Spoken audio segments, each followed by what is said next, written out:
সোণাপুৰৰ পাটৰকুছিৰ এটা উদ্যোগত পণ্য আৰু সেৱা কৰ বিভাগৰ অভিযান নৰ্থ ইষ্ট চিলিমিনেটি নামৰ উদ্যোগটোৰ বিৰুদ্ধে কৰ ফাঁকিৰ অভিযোগ স্বত্বাধিকাৰী ৰামিত আগৰৱাল অমিত গুপ্তাৰ বিৰুদ্ধে অভিযোগ প্ৰায় 6 কোটি টকাৰ অধিক কৰ ফাঁকিৰ অভিযোগ এই স্বত্বাধিকাৰীৰ বিৰুদ্ধে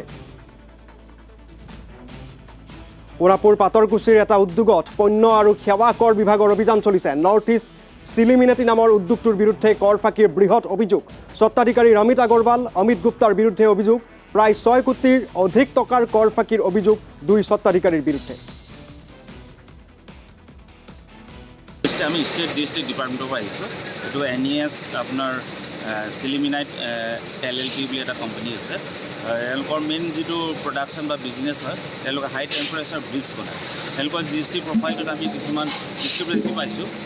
এইখিনি আমি এনালাইচিছ কৰাৰ পিছত এতিয়া আমি আহিছোঁ আমাৰ অভিযান আজি ষ্টাৰ্ট হৈছে আমাৰ যিটো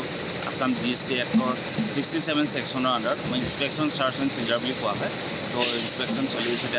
আমাৰ যিখিনি ডিছক্ৰিপেঞ্চি আমি ফাইণ্ডিংছত পাইছোঁ তেওঁলোকৰ আগত আমি এতিয়া প্ৰেজেণ্ট কৰিছোঁ তেওঁলোকৰ দুজন প্ৰপাইটাৰ বা পাৰ্টনাৰ আছে এজন আহিছে গুপ্তা বুলি কয় তো তেওঁক আমি দেখালোঁ তেওঁ এজন একাউণ্টেণ্টো আহিছে তেওঁলোকৰ যিখিনি ডকুমেণ্টাৰী এভিডেঞ্চ বা যিখিনি তেওঁলোকৰ ক'বলগীয়া আছে তেওঁলোকক অলপ সময় দিছোঁ আমি চাওঁ তেওঁলোকে